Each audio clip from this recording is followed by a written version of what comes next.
Criomthann and the Bardic Arts. Many years ago, when the druid called Criomthann was first on his wanderings throughout Ireland, he came one evening at sunset to a king's hall, built on a promontory overlooking the western sea. Now Criomthann was still a young man in those days, and there was little that he feared in this world or the others. But he had learned young in a hard school to think before acting, if he had time. And it struck him that something about this place was strange, so he paused at the edge of the croplands to consider what he saw. Within the low turf wall of the fort he saw a cluster of thatched buildings, with the blue smoke of the cooking fires rising from their roofs and catching the last light of the setting sun. He could hear the lowing of cattle from their pens, and the crying of gulls over the sea. But nowhere did he hear the sound of a human voice, and this was not a good thing. Criomthann might have turned away and sought some other lodging for the night, but curiosity had always been strong in him, and so he went toward the fort. As he came closer, he saw in the gateway a young warrior with a spear in his hands, standing as one who keeps watch.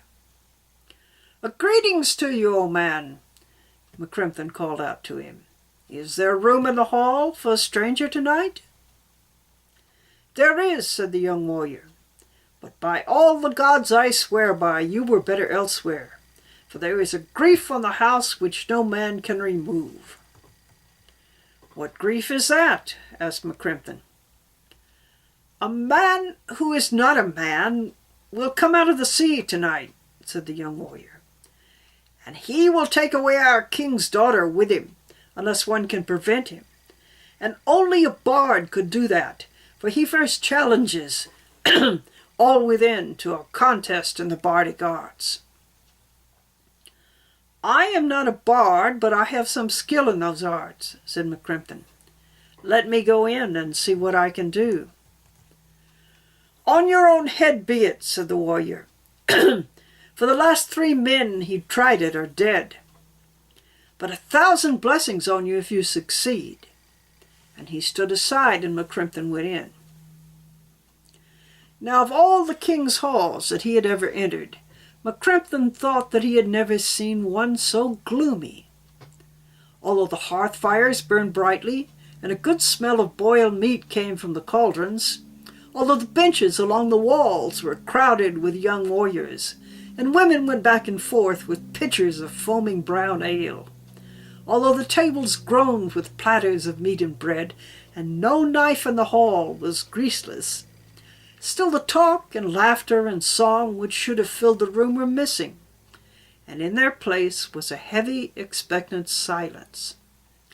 Even the huge grey hounds in the rushes seemed to gnaw quietly at their bones.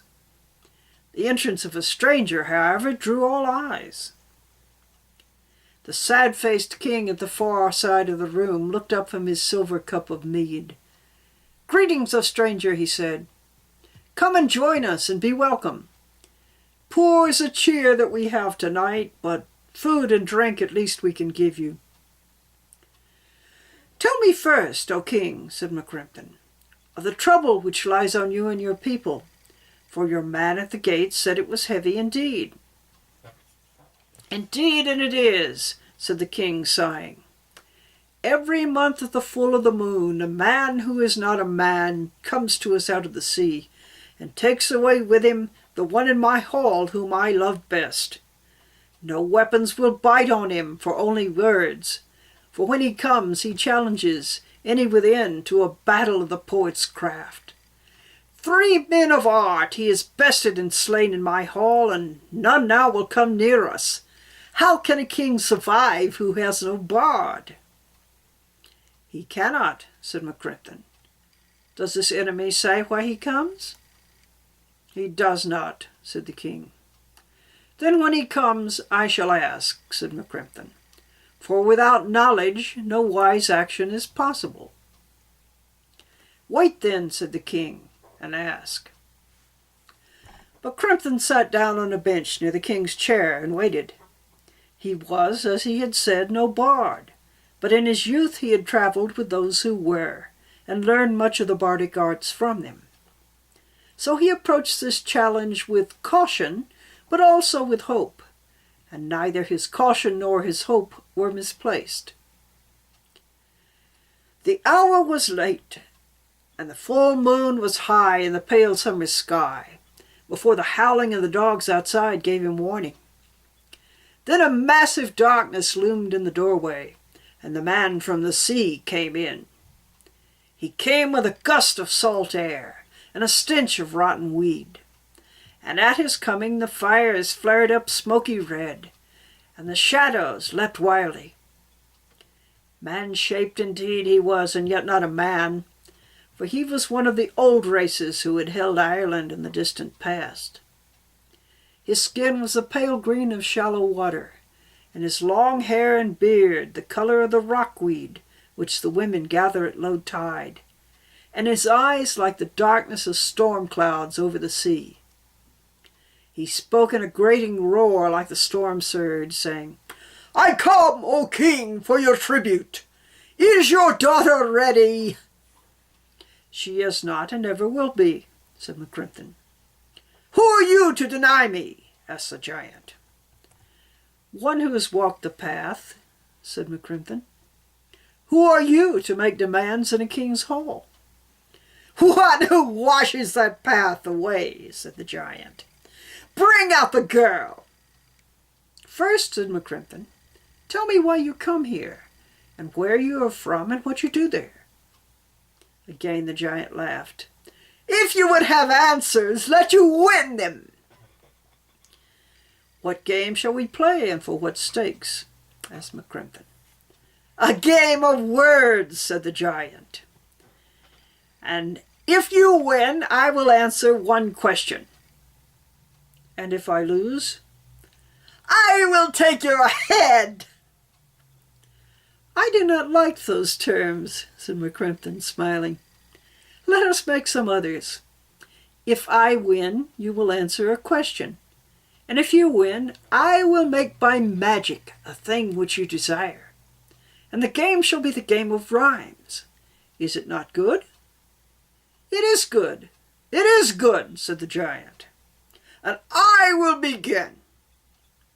"Do so," said Criomthann. "But after this, the winner shall begin." "Agreed," said the giant. And he spoke a stave of verse, thus: "In summer skies are hot, and sun is high." And Criomthann responded, "The crops grow tall, the harvest soon is nigh. Yet winter cold and grey will come ere long." And so they continued until one or the other could not complete the rhyme within the time that it takes a man to cough thrice. The giant failed first, and Criomthann said, "Answer me this, from where do you come?"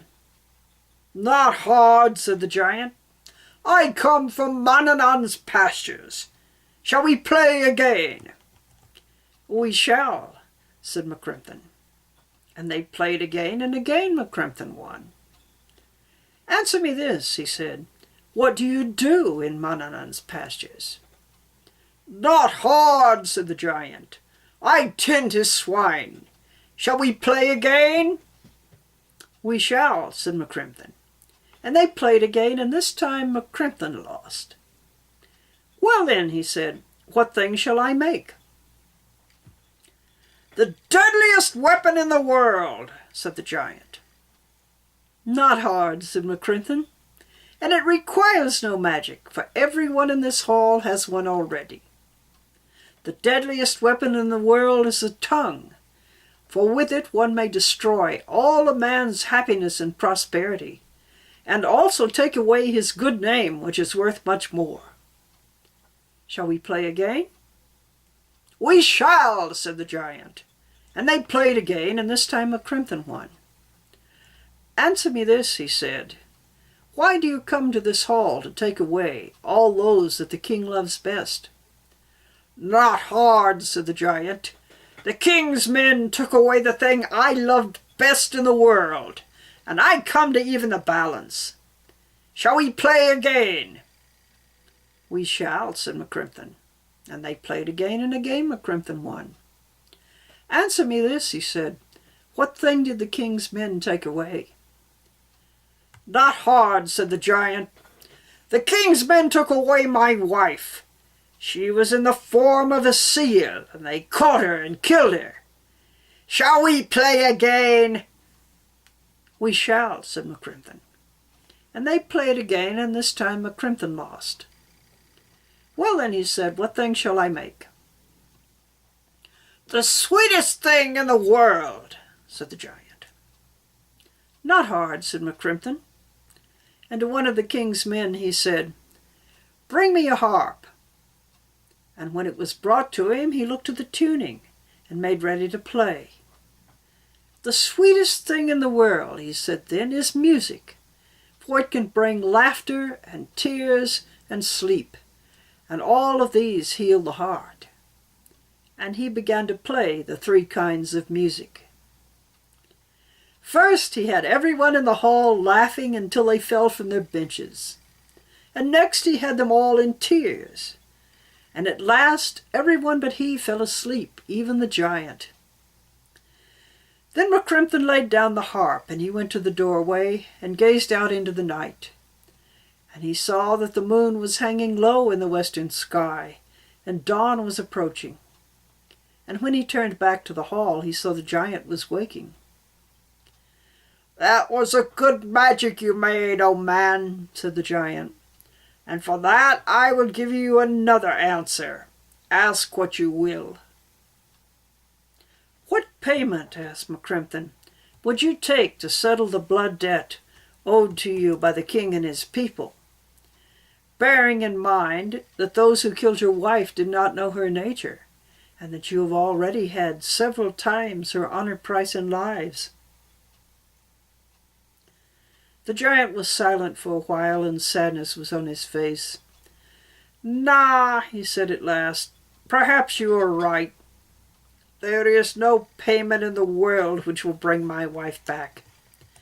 Yet I would take one more thing from this king's hall before I go.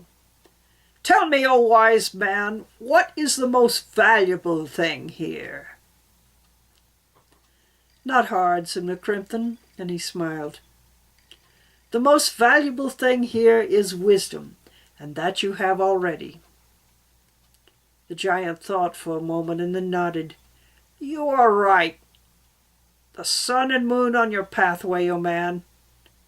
And saying so, he walked out of the hall and out of the fort, and straightway vanished like the mist, and he never came back to that place again. But Criomthann followed him out into the sweet-smelling dawn, and when the sunrise came, he found a dry spot under a thorn tree, and ate a little journey bread from his bag, and lay down, smiling to make up for his lost sleep. For he knew that peace of mind is also valuable, and he felt that he had earned his fill. Shene.